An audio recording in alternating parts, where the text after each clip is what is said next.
week and the week before because we really focused on taking this slowly and being very structured. So I'm going to get through the PowerPoint slides pretty quickly, and then we're going to go and focus on the RPA, kind of gleam over what we've already talked about, and then really get into each area and filling them out and making sure that we are dialed in. And I would love to actually go into some other transaction desks in the future. So I would love to make sure that we get through this today and get through this today and make sure that we all understand it. And we can go back and look at this if there's any issues. Now the RPA is very important. It is the residential purchase agreement. You're going to see this on both sides of a transaction. For your buyer, you're going to be completing this and submitting it to a listing agent. When you're a listing agent, you're going to be seeing this from your buyer. So we need to be able to read it on both sides. We need to understand it. We need to be able to explain it on both sides. So that's why I'm being very considerate with going through each area and making sure we understand them. So what are we really doing when we write an offer? We're structuring the risk. We're translating strategy. We're creating leverage and making an impression. I've kind of harped on the making the impression side of it because we are actually, when we write this, we are actually showing how well we know this. Whether you're a buyer or on the seller side, you are actually creating the first impression of that transaction. It is not the duties owed. It is not the BRBRA. It's not the listing agreement. When you see an RPA, if you're on the seller side, you are actually looking at this from the other agent and saying, okay, what are they trying to do? What strategy they're going to use? And you learn a lot about that agent if you know how to read the RPA and if you can actually see how helpful it is to actually be able to go through it with your client, understand what the offer is, and really be able to say, this is the strategy we should have, and then this is the strategy the other side should have. And when you're actually writing it for your buyer, you're not only giving them the impression of your professionalism, but you're also showing the other side, the listing agent, that you know what you're doing.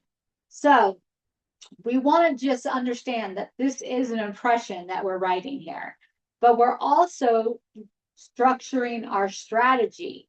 Are we coming in? Or did we do our market analysis? Are we explaining that?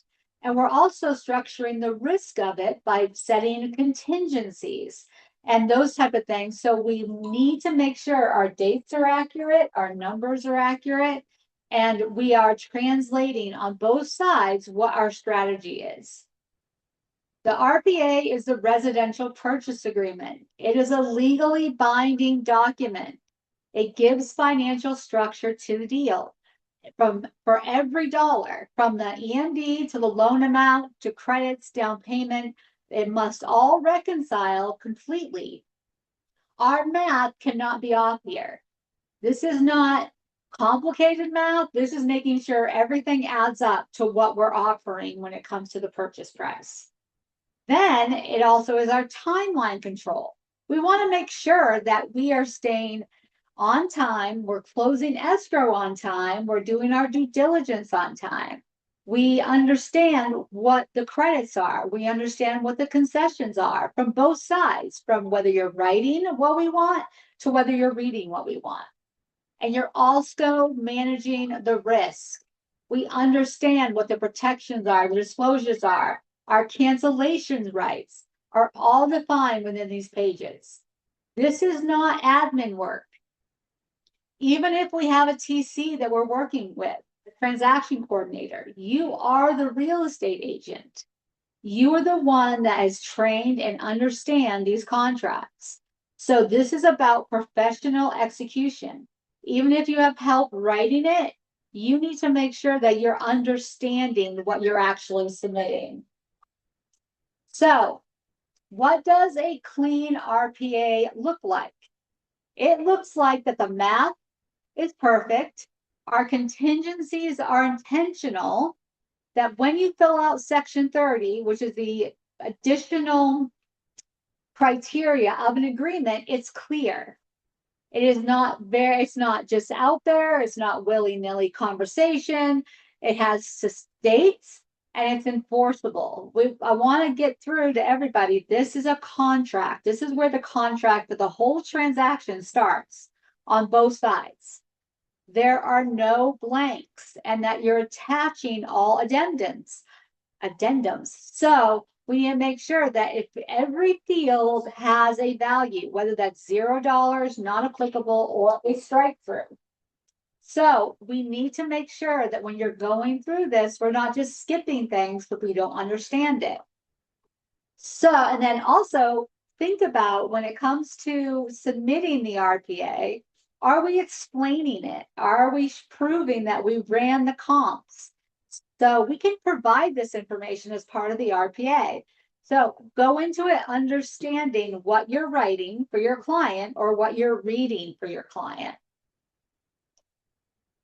This matters because this is our first impression. So we want to make sure it's well structured and that the RPA builds trust. The listing agent and the seller have a moment that they open it and it signals that we're organized, competent, and a transaction will proceed smoothly. It needs to be a clean offer. The mathematical errors are there, it's just gonna look unprofessional. If there's missing addendums, if there's vague language, again, it's just what looks unprofessional. So why deals fall apart? Occupancy box is not checked. So we need to know if they're occupying this as a primary residence or it's not. And that there will be times that you get pushback. They'll say, it doesn't matter what I'm doing with the home because I'm buying it. We still have to have this information. So seller credits are disclosed, required addendums are missing, vague language, incorrect contingency dates, or blanks. We need to make sure we're hitting all those marks. Now, I'm going fast through this because we've already gone through some of these slides and I really want to get to the RPA. So we need to make sure we know the strategy. What does our client want? What is the loan type? Are we pre-approved? What are the timeline? What are the contingencies? What are our desired close date? These are all key factors. So we went through the first page a couple times, but I'm just going to start here as we understand that we are listing the EMD, the earnest money deposit. Typically, you're going to find that on the MLS where the listing agent requests for their seller what the EMD is. Is that negotiable? It can be, but we want to make sure that we understand what they're looking for. Additional deposit, this is optional. It can strengthen our offer, but it's optional. The loan amount, confirm with the lender, double check your math. Assumptions of the loan, rare. Typically, you're not going to see it. And I know Scott's here and he said that he probably hasn't seen that. I did it myself back in the 90s. That's the last time. So, same thing with promissory note, very rare. I don't think you've seen that, right? I think in 30 years. Never. Balance of down payment, total purchase price. This is not the price of the house if you're changing it. If you're offering, of course, the price that's on the MLS, yes, you can put that down, but this is about what you're offering. We must indicate if the buyer will live in the home. So let's get to the residential purchase agreement. We have kind of gone through this page, and I'm sorry I'm repeating myself, but we're going to just go through this pretty quickly. This part of it right here is pretty obvious. You want the date, you want the buyer information, the property information, the address, the APN.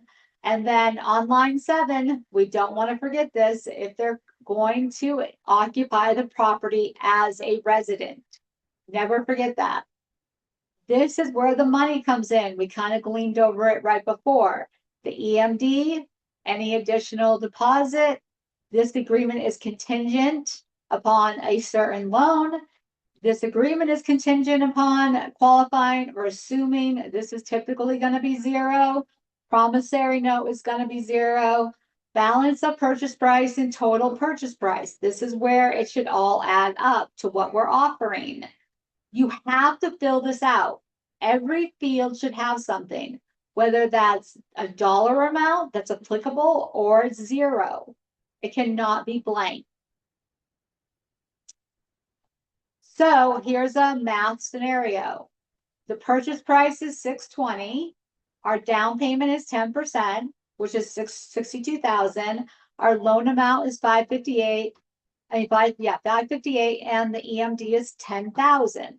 So line one would be $10,000. That's the EMD. The loan would be $558. Line 1F is the balance. Remember, the EMD is part of the down payment. You have to add those two up. That's where you get the $62,000. And then the total would be $620. So check your math, please. Then let's go on to due diligence. These are typical timelines. Due diligence is typically 10 days. Appraisal is 15 to 20. Loan contingency is 28 to 30 days. This still has to be talked about. We need to talk with our buyers. You can say with typical dates, but doesn't mean you just don't talk to your buyer about it. They need to understand this. You are the teacher, you're the educator here, so they understand what is going to happen when and what does it mean. What due diligence means, what the appraisal means. So these are going to be obvious to you, but they're not obvious to your client.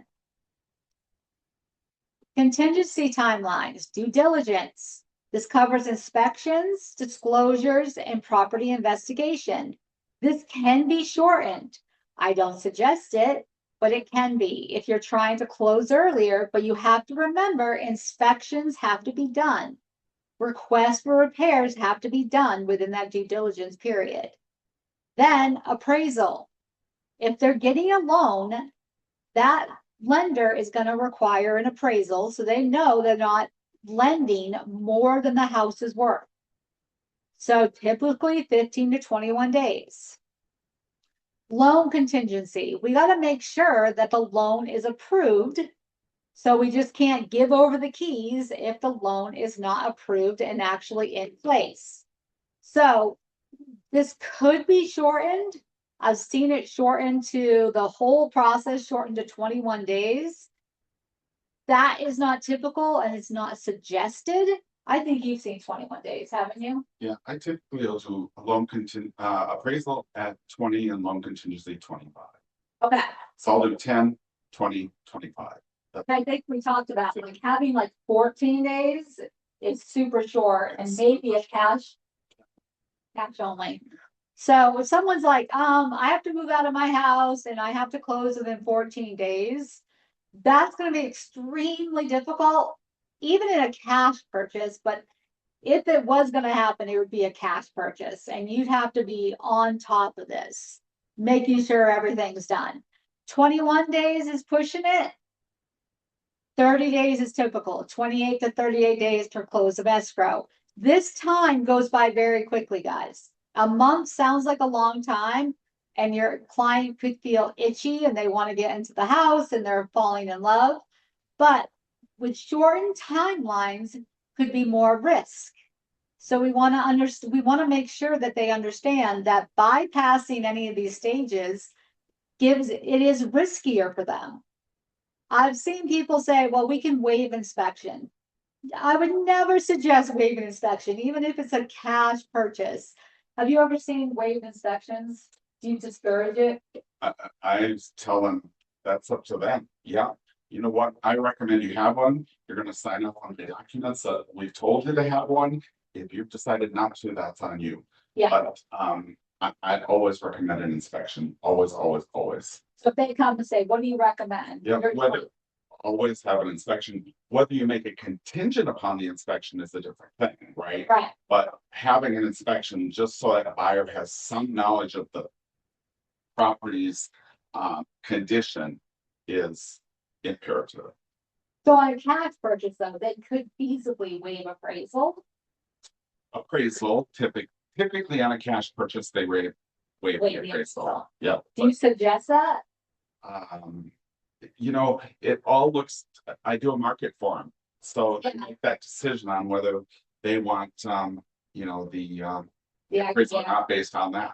Okay. So I'm sorry, I thought you were talking about inspection. No, so, no, at Right. first I was talking about inspection. Oh. I don't suggest waiving No, inspection. no, always having an I mean, if inspection. they push back, I'm like, if it's a cash purchase, like, or something like that, I'm like, okay, you want an inspection, just go in with your eyes wide Yeah, open. and I think that, always recommending an inspection, takes a lot of, liability off us. Because Yeah, we're not saying, oh, you don't need an inspection. Right. Then they can't come back and say, well, you told me I didn't need one. Yeah. Right? No, I always recommend inspection. and if they waive it, obviously, Yeah. want that in Not writing. that we get, Yeah, is there a form for waiving an inspection? You just get it. I just do an addendum, Okay, yep. And then I have both buyer and seller sign it. very good information. I love having you here. Trina, I have So- a question. Absolutely. For when the lender dictates the timeline of when they can deliver, do you kind of just like let them do what they need to do and then you wait for them to hear back, or do you have to follow up with them to see what the updates are or anything like that? Like how often, I guess, like in a transaction, do you have to like constantly follow up with them? I mean, you shouldn't have to be crazy following up with them. I mean, lenders have gone through this before and they do understand dates. I always get the contact information for the lender. I'm in contact with them. So I've never had to push. Have you had to push for appraisal? Not, no, not typically, and I typically try and use lenders that I'm familiar with, so we know how each other work. But, most are automated now, where once the appraisal's ordered, you're gonna get an email that says the appraisal's been ordered. Yeah. And then once the appraisal's back, you're gonna get an email that says the appraisal's back. Now, if it's a small lender, small brokerage, mom and pop shop, you might have to stay on top of them a little bit more, but your typical Zillow lender, Jen here, she kept, she keeps you well informed. Most lenders are really good about keeping you informed. You should have all of the loan due diligence done before even taking you out to look at a property. So you already know that their pay stubs are in and that, they're already approved and we're not scrambling for documents. That really the only thing they have to do is get the appraisal ordered and then it goes to underwriting. Yeah. So I mean, I don't think that you typically have to push them. Like my last transaction was Wells Fargo. And I kind of had, a negative situation with them. I did have to push them and it was difficult to get their direct line. Like I was calling the 1-800 number and I was getting the runaround. And my client's like, I'm using Wells Fargo. But on some of the bigger banks, I feel like sometimes you have to like call an 800 number and you're getting a little bit of a runaround. So local lenders in the Las Vegas area anyway, are really good about looking at the contract and looking at those timelines that have been set up because they're familiar with them, right? They know that, okay, what's my appraisal timeline? Okay, I got 20 days. So they know when that's gonna happen. Out of state, Rocket, Wells Fargo, US Bank, that, those big lenders, they just have busy bees in the background processing everything, and they don't necessarily look at what the contract says. They just have a checklist. Yeah. So you may have to stay on top of them a little bit. Yeah. So I mean, I had to push to get the contact name. Even my client was a little frustrated because they were calling the direct line and then they were getting rerouted to customer service. But finally I just got the direct contact person.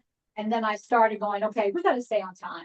Like these are out of state buyers. They're going to move into this house. Like I had to push them a little bit. I mean, it still was a good transaction, but I feel like with those big banks, you just have like, there's not a lot of connection to one person. Yeah. So The other thing you need to pay attention to also is what type of loan you have. If it's a VA loan, it could take a little bit longer because now you're dealing with government and getting that VA number. I recently had one, it's a jumbo. I didn't know that it had to be underwritten twice by two different underwriters because it's a jumbo loan. So minimum time frame was 30 days, minimum, and we've had to do a 15-day extension. So I wasn't aware of that. So it was a learning process for me. So double check with the lender on timing for that specific loan. First time money, or what do they call it? Home as possible. Sometimes that could take a little bit longer, just depending on the loan type. So just be in touch with that lender before you write the contract and understand what that timeline is going to be. Yeah, and there's another one, I dealt the buyer was actually a police officer and they were getting a special loan. Special money. And so the bank required 45 days. So we didn't know that at first, and then we had to come back and do an extension for 15 days. But the bank was like, I will not give money for 45 days. So I think that's the key, is that you have to make sure what type of loan it is. Because that was kind of like, okay, we were kind of scrambling in the background because we needed 15 more days and nobody knew that. So yeah, I think that that's a key point. Understand that a conventional loan is going to be different than, Well, even if it programs. says conventional, it might be a specific conventional that requires extra time. So always just call the lender up quick and say, hey, we're ready to write an offer. We're gonna write it at this. Anything I need to know. And you know what? They're gonna tell you because they want a good transaction in the end too. And we might as well set ourselves up for positive versus failure. yeah, so I mean, that's a good point too. Get on the phone, guys. Call the listing agent when you're offering. Call the lender. I mean, emails are great, but get on the phone, ask the questions, and you can always follow up with email. But I feel like sometimes we're afraid of the phone. You just sometimes have to pick it up and ask the questions. Even if you feel like iffy on it, you can always check with someone that has more experience. And if you feel like you need more knowledge, but pick up the phone. I don't think any question is stupid. Just understand what you're dealing with. So you're going in with your eyes wide open there too. Yeah, the other thing, talking to the agent's really important because you want to understand what the seller's timeline is. You also understand what's going to make a win for you and the transaction. Is there something special in there that the sellers really want other than price? You know, they all want their price. The big thing for me is I always call, let them know before I write an offer that I'm going to be writing, because it's happened to me before. It's sold the night before. And now you look like a buffoon to your buyer saying, oh, let's get that offer in. And it's already sold and it's too late. So double check, always double check before you write an offer that it's even Yeah. still available. Always call the listing agent, because also sometimes you make an offer and they're not even gonna consider it. Like you put in a lowball offer and you're wasting your time, you're putting that together, they're not gonna consider certain concessions. You submit it, and then it's not even gonna go anywhere. There's definitely gonna be a counter or just a complete rejection. So why put the offer together if you're not even gonna know if it's considered? Call that listing agent. Um, Thank you so much, Scott and Trina. So when you guys mentioned, sometimes you need an extension, do you like to sometimes find out that you need an extension after the offer is written? And then if you do you write an addendum on that if you need to change it, or how does that work? Well, I mean, it could be a counter that comes back with an additional extension, but usually it's an addendum. Yeah, if it's after the contract's been accepted, Yeah. then it would be an addendum. So my transaction the other day on the jumbo loan, the seller was fine extending, but he wanted some earnest money released. So we had to release half of our earnest money as non-refundable. So that's why you want to be careful on some of those. You want to make sure, if that's the case, that it's a good loan, it's gonna close, there's no ifs, ands, or buts about it. I fought hard not to release. They wanted all of it. I got half. So that's and now, of course, we're waiting for the IRS now. So it's the second extension we're gonna have to go after. Yeah, aren't those fun? Yeah. So, To answer your question, Raquel, typically it's gonna be an addendum. I mean, sometimes before it's accepted, you'll get a counter saying we need more time or I want less time. But yeah, after it's been accepted, it's typically gonna be an addendum requiring more time, or I guess they could ask for less time, but usually it's more. It's usually. Does that answer your question, Raquel? Yes, thank you. Of course. Okay, section 30, that is where we're putting the additional information. So if there is an appraisal repair, you can put it in the section. It's basically a free form text field, but that doesn't mean that you just put in whatever without details. So there's definitely different scenarios for this. And there can be even more than these 3 scenarios that I have up here. But the main thing is you want to be very strategic and very precise with anything you put in this section.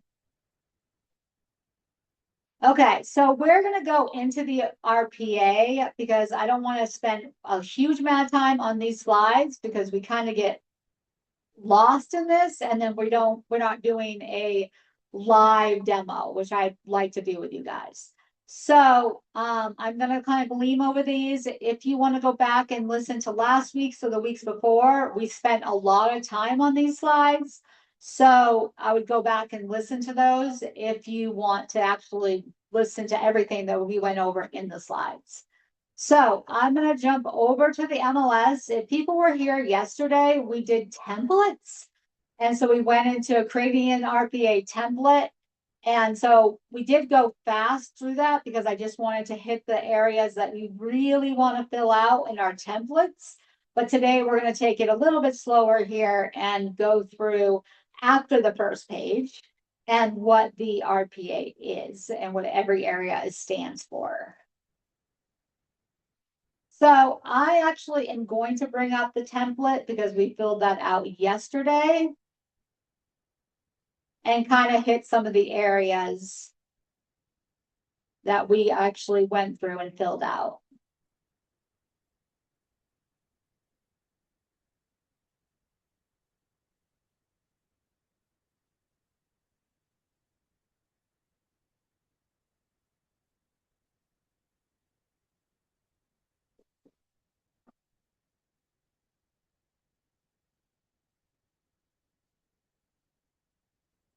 Okay, so obviously this area right here, you can't pre-fill out because it's all based on what you're completing for your client. So that first page, which we really spent a lot of time on last week and the week before, and we kind of went over this morning, is doing the math here, making sure that we have everything added up correctly. There's no blanks. So moving on, we are on page number 2. So here we can have things in our template like our commission. Most of the time it's going to be 3%, or if it's going to be an exact amount.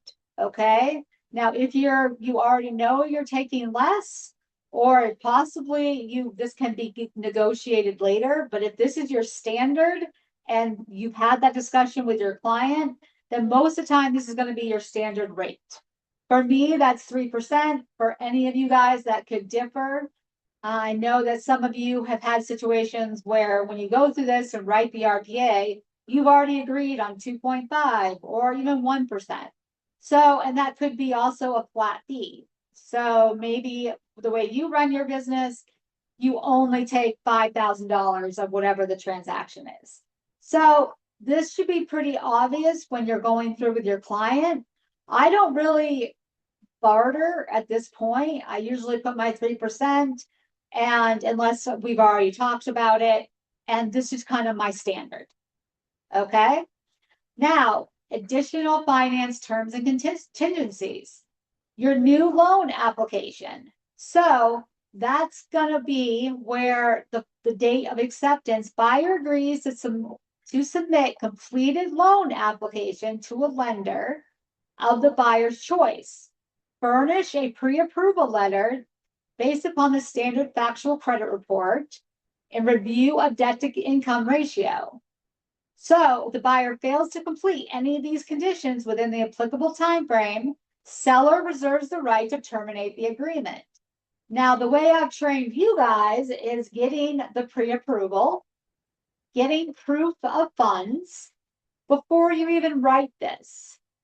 But if you haven't gotten that, then you're going to need to put in here when you expect that to be completed. Now, so on new loan applications, Scott, do you require getting proof of funds and pre-approval before you even write this? We even show a house. Okay, so this, when you put this date in here, you put 1 day. Okay, so I do the same thing. I may show a house before, I mean, I like to give you an idea. Right, the first house I will show. Okay, Then they have to make a commitment to me that they're gonna get pre-approved. okay, And I'll meet them. So we have that relationship and Yeah. that trust, and then they're gonna have to get pre-approved, but I'm not gonna schlep them around town. I love that, yeah. Showing houses, people who aren't approved. Right, because everybody can give you an idea, right? You're talking to them and they're like, I want $1 million house. And then you actually get pre-approval and they're only pre-approved for 300,000. So you've now taken them around houses and houses that they can't even afford. And then either they thought they could afford it and now their dreams are dashed, or they're just want to see better houses. They just want to get out there in the market. And I have had this situation where they're like, I'm approved for 700,000. I took someone around and showed them like 7 houses in 1 day. Like spent like 1 p.m. to like 10 p.m. showing them houses. We got the pre-approval and it was like 450. So that's a learning experience. And they have no money. So it's like, oh my word, I just spent all that time. So when I trained you guys, I'm like, okay, when you submit the RPA, at the very latest, you should have your pre-approval and proof of funds. But do you really, and I love your word, want to schlep them around everywhere? I love that word. Because it's your waste of your time. Gas is $5 a gallon. It's like, Oh my gosh, I can't. yeah. So don't waste your time. I mean, I actually start a conversation when I'm talking to someone where I get a lead, especially one of my own leads, because they haven't gone through Zillow pre-approval or anything like that. And they have this grand idea of their home. I asked, have you been pre-approved? Okay, let me. My first 2 questions. Are you working with a real estate agent? Have you started your mortgage process yet? Yeah. Those are my 2 first questions I ask. And then, I mean, if they don't have a lender, I immediately go, okay, let's get you pre-approved. Let's get you pre-approved. And it may feel like they're going to say, okay, never mind. But do you really want to waste your time if they're not going to look at the lending process? Because guess what? Even if they say, oh, and if they say they're a cash buyer, proof of funds, proof of funds, proof of funds, and not a picture of proof of funds. I fell for that too. You need something from their bank, from their IRA, something that shows proof of funds, because anybody can take a picture of something online, a beautiful picture or AI, and say, here's my proof of funds. Make sure you're getting it from a legitimate source in a PDF form and by the way, if they have lots of money, they know how to look at their money. Nobody's sitting on $1 million and going, oh, I can't look at my money until tomorrow. Nobody's doing that. If you have money, you know how to find your money.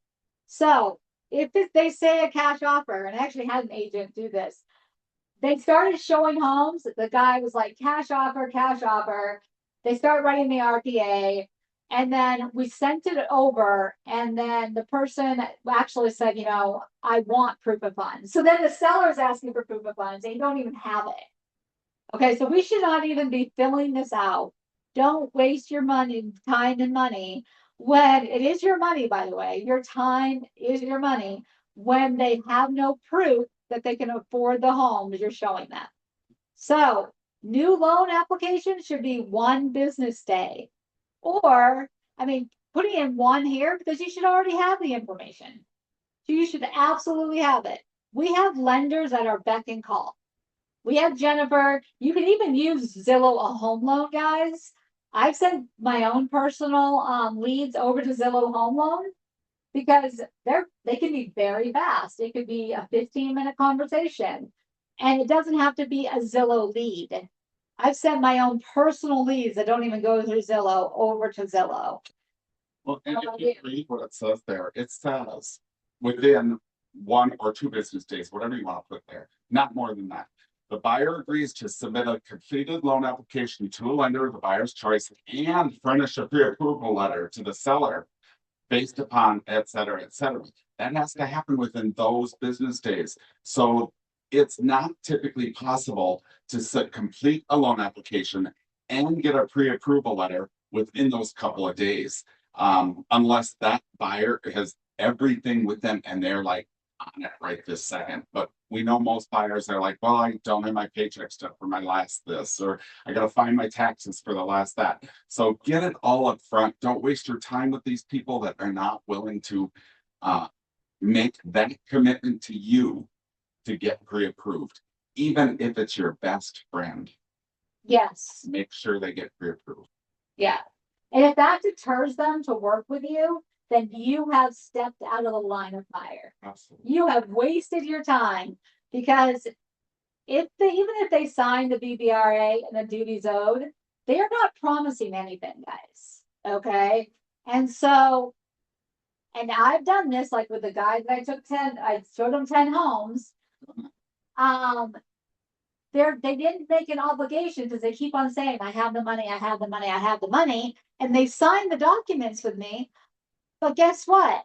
It was a waste of my time. They were taking me on this whole tangent of, my parents are helicopter parents and they want to look at the forms and they want to do this. And there was a million excuses and they haven't committed to anything. So yeah, it can be your best friend, or you can make a connection with these people and you think that they are just wonderful and they're working with you. It doesn't mean that they can buy a house. So again, if they don't want to work with you and provide that, you don't want to work with them. So appraisal contingency. So we kind of talked about that. Usually it's 15 to 21 days is the typical one. But again, you might have to stay on the lender on this, but usually they're communicating with you. But get the lender's information, get the contact information so you can stay on that.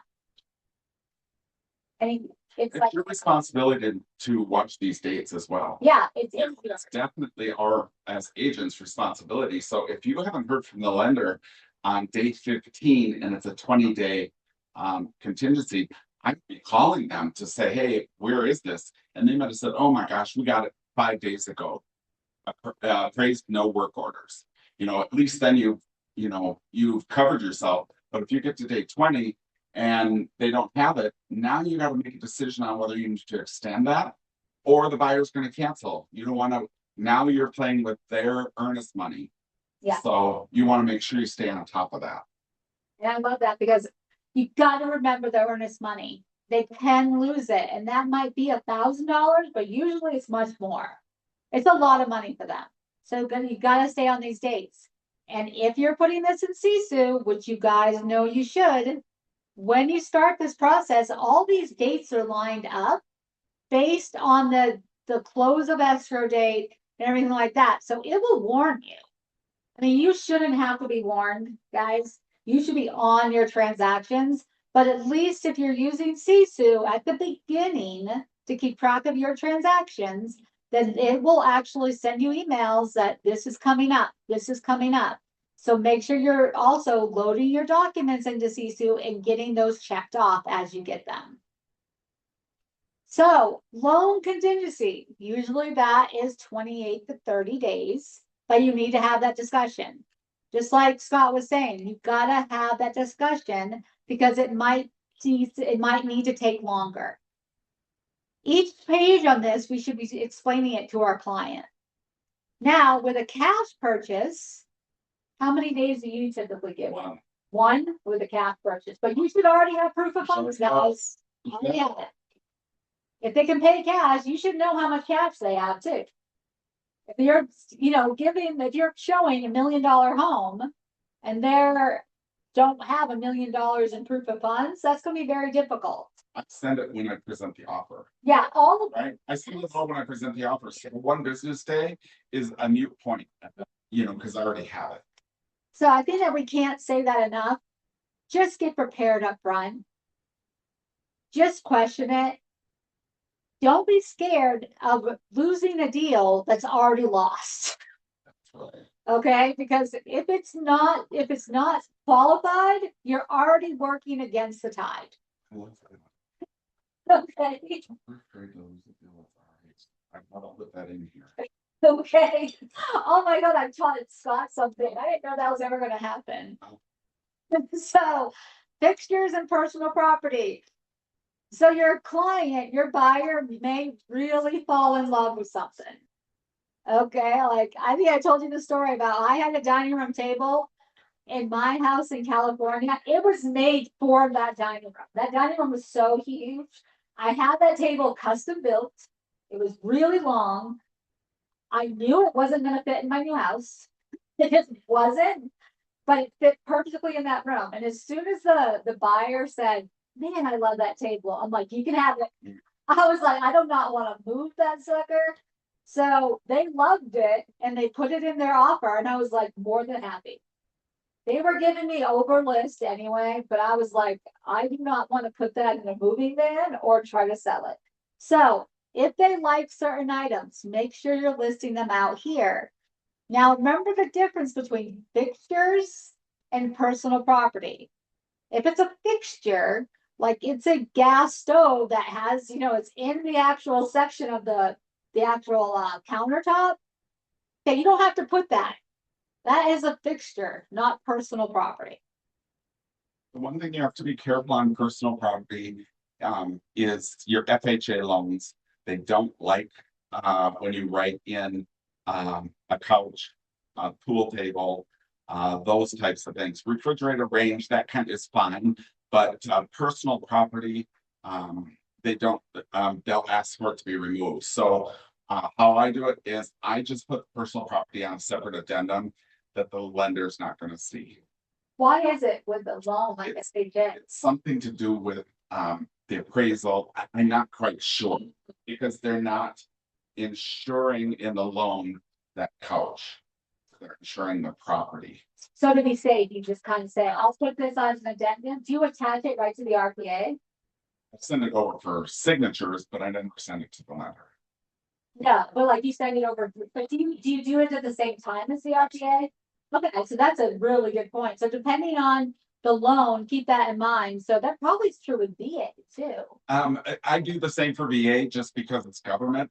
I don't know because I just do it that way. Okay. Because I got burned on FHA one time. Yeah. You know. So it's not a bad thing to do it as an addendum. It's not right. Because then you can also, if you need to do a bill of sale for $1, you know, to show that it was actually purchased versus included. You know, you can do it that way too. But Yeah. no personal items for sure for FHA. FHA, and I would do the same thing with VA. I mean, just to be safe, I think it would just be easier to do it as an addendum. And then just keep in mind, so if it's a conventional loan or if it's a cash purchase, I don't think that Cash doesn't. cash doesn't matter. Cash doesn't. So opening of escrow. So the purchase of the property shall be that's consummated, right? Through escrow. Through escrow, okay? It's through escrow. Yeah, so everything needs to be going through escrow. Now here, I default this into our escrow company because we want to be using our partners. Now, sometimes they're very particular about this. They may say in the MLS, you have to use my title company or my escrow company. It doesn't mean it's not negotiable, but I just tend to put ours in here because most of the time they're not going to question it.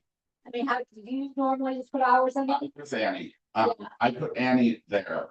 In the additional comments at the very end of the RPA, I will put buyers willing to use Judy at XYZ company only if seller is willing to pay buyer's entire closing costs.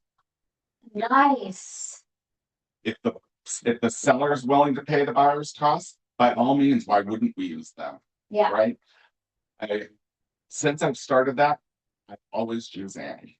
but I default this in as, Annie at Landmark. I just put it in the RPA. I've never had a question, but that's a good way to do it. Yeah, but I mean, you've had more experience on that, so, but yeah, if they're gonna pay all the closing costs, then why? Go ahead and use them. Yeah, that's an amazing idea. So, close of escrow shall be on or before. So when you actually put your dates in there, when you put all your contingencies, it should all map out to your close of escrow date. Yes, you can put an addendum in to extend this, but you should be knowing your dates and when we're going to close. And have that discussion with your buyer and the selling listing agent, have the discussion. So moving down, buyer's due diligence. Buyer's obligation is or is not conditioned on the buyer's due diligence as defined in AA. So the due diligence condition is so the buyer shall have a specific amount of time to complete inspection, investigation, and make sure that all the necessary utilities and everything like that are working. Okay, so this is typically 10 calendar days. So I was going to ask you, so with out of state buyers, do you have to ever extend this? Like if they want to be there for the inspection, or is it not typically an issue? Out of state buyers typically are like, just get the inspection. Yeah, they don't care. They'll send me the report. When it's done, but I don't know. I mean, once in a while we'll have to extend it. I had buyers just recently that were on vacation and we had to extend it by 2 days because they wanted to be there for the inspection. So it's not common. It's really not common that I've had to extend it. I put 10 days in. Yeah. Mhm. I think that typical one, or I mean, I don't like to say typical because things can adjust. I think 10 days for due diligence is pretty standard, which is plenty of time. Minnesota. 3 days. Okay, so now we have 10 minutes left, but I really want to get to this section because me and Scott talked about this the other day. And we covered this a little bit in our templates. So I think agents fill this out somewhat differently, but the way I was trained and the way that it typically works for me is that home inspection is paid for by the buyer. Okay. Now it says right here in this clause D that you have every right to have the buyer do any type of inspection. So even if you put things down here, because a lot of times I put waived, which we're going to go into that, it doesn't mean that that is stopping the buyer from doing an inspection. If the home inspection comes back with iffy things on the structure, on the roof, on like really key things, it's going to suggest that you get an expert, a roof expert, a structural expert, and then they have every right to bring in those experts to do further inspection. That's where we might have to extend due diligence. Yes. Yeah. So if That's there what is, we may have to extend. okay, so that would still extend due diligence. You would have to request extension of due diligence. Okay, so if the inspection said there is a huge issue in the structure, or you need an engineer, Yeah. you would extend the due You diligence. would. So, and then before I fill out anything else, I look at the non-applicables. Is there a pool or spa? If there's not, then this should be not applicable. It obviously has a roof. I skipped that for now. We're gonna go down to the things that are absolutely non-applicable. Does it have a wood burning device? If it doesn't have a chimney, if it doesn't have a fireplace, I'm not talking about an electric fireplace. Those little pretty things that plug into the wall, that is not wood burning. There's no chimney. So that would be not applicable. Of course, if they have a pool or spa, we're going to come back to that. But right now, go through and do your not applicables. Okay. typically, you're not gonna have a septic tank. Old Vegas. Yeah, Old Vegas, what for wrong if they're buying, Well, even, like out in Henderson, they have, or it's actually Vegas. Some of the acreage stuff, you know, Yeah, half acreage. acre, the 3/4, the full acre stuff, that's, can be septic and can be well. and I think like equestrian properties, that type But of your thing. new communities with, you know, houses that were built from the nineties forward, basically, you're not gonna have. You should know, Yeah, absolutely. yeah, So whether there's a yeah. septic. So if it doesn't have a septic, it's gonna be not applicable. So go through here and go, okay, what is actually applicable for this property? Then on the other ones, what I typically do is put waived. It does not waive the fact that you cannot do an inspection. I wait for the home inspection to come back, and that will determine if we need further inspection. So I know a lot of people get hung up on this because they're like, well, I don't want to skip something. And if I put waived, then that means I'm putting my buyer in a situation. But remember, that big home inspection at the very end, I know there's hundreds of pages, sometimes 50, 60, but at the very end, they're going to have a basic summary of what are issues. They will say, and I just had one, they saw moisture in the roof. But they did not say that the roof is bad or anything like that. They saw moisture in the attic.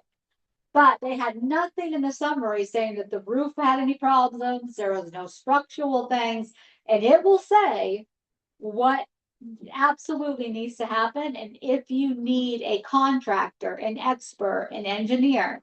So if you say waived, it does not mean it absolutely has to be waived at the end of the day. You can do a structural inspection based on the home inspection. So that is where I put waived. So most of these I'm going to put waived on unless it's not applicable. Now, lead-based testing, if it is 1978 or before, do you typically put buyer? Or wait. You still put wait. Okay. So it's still gonna actually be tested for lead-based paint. So most of these are gonna be waived, guys. So the only time, if you get the lead-based paint addendum, which we'll get to later. Yeah. And it says the seller is aware of lead-based paint, that's when I would consider having it tested for the buyer's knowledge. If the buyer has small children, I would absolutely have it tested. Yeah. So you wouldn't put wait here. Wait there. Oh, you put, Yeah, oh, yeah, until I put get now? the addendum. Okay. Yeah. So don't get hung up on this section. I know it can feel like really overwhelming because you're thinking as you know, as you do transactions, you're trying to protect your buyer. And this is a legal document. So I appreciate you guys wanting to be really detailed here. But I mean, after our last one, I think Scott was here and we're like, oh, we didn't get far enough. So we went down and we actually talked about this in detail because I think that agents get trained different ways and we should be doing this consistently as an agency because that actually makes us look competent. But also, we should be having this discussion with our client. We should actually pause here and not have them freak out either. So when you're putting waive, make sure they understand that it does not waive their right to any type of inspection.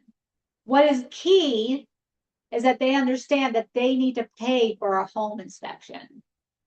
So, like I said, this should always be the buyer, unless is there a special circumstance where you're putting the RPA in and the buyer says, absolutely not, I'm not paying for the home inspection. You could put seller here, it may get countered, or they may require 50-50, but by default, I put buyer. Then go through and put your non-applicables, and then everything else should be waived. So I just want to talk about why waived and why not buyer. So I recently had a transaction where I put in roof inspection by the buyer. And everything else had waived because they really wanted that roof inspected. Okay, But once we got the whole inspection back, they were satisfied with that part of the inspection. However, because we put in that they wanted a roof inspection done, the lender wanted to see the roof inspection.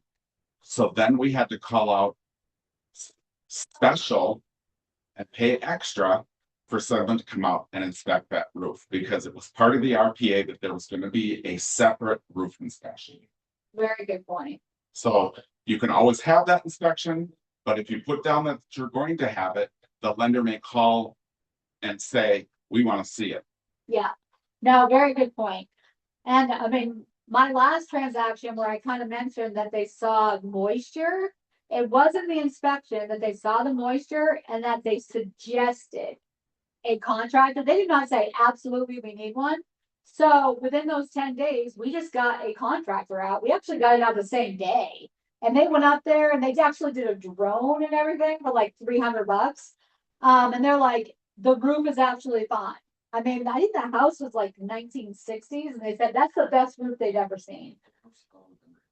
I mean, so just keep in mind, to Scott's point, that if you put it here, the lender may require it. And like for one of my last homes, it was new, and so radon became an issue because it was a new build because things kind of shift.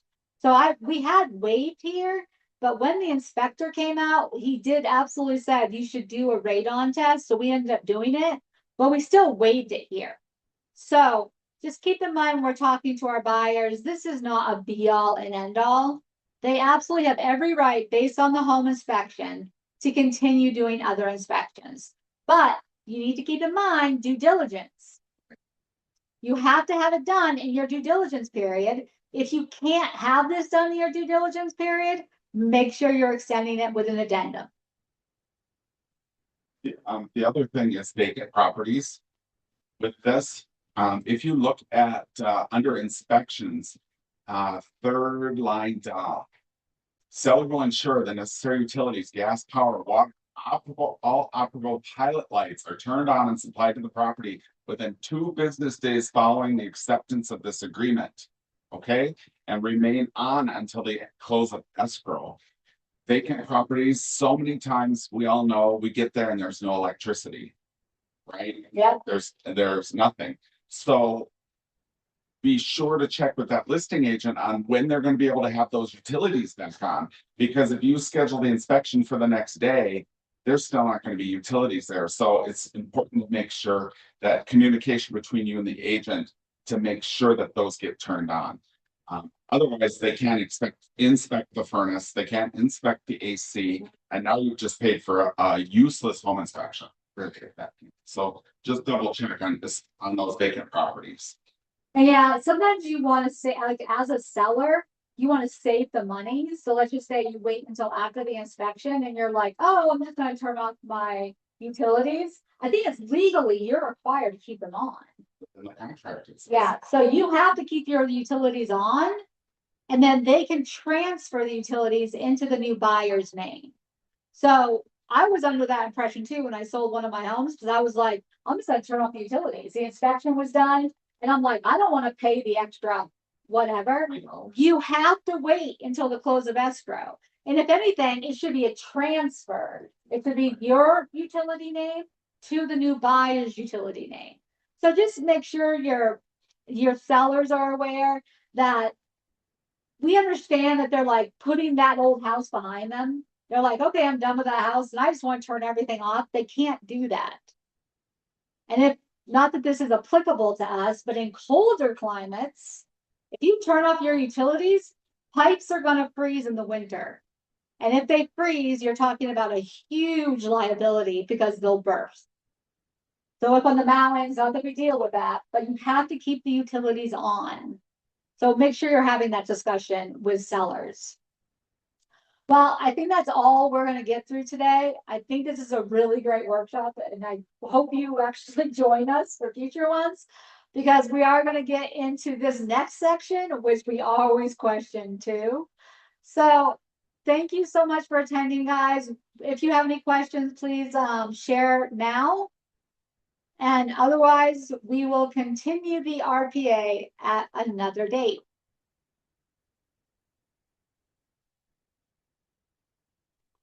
All right, I love you guys for showing up, and hopefully this was helpful. Raquel, Hi. you came off mute, so do you have a question? Oh no, I was gonna say thank you. All right, thank you so much for attending and for the questions, and thank you, Scott, for being here. It's always really helpful. All right, I will see you guys. Hopefully you do Success Floor next. And otherwise, I'll see you tomorrow for more templates and follow-up boss. Thank you.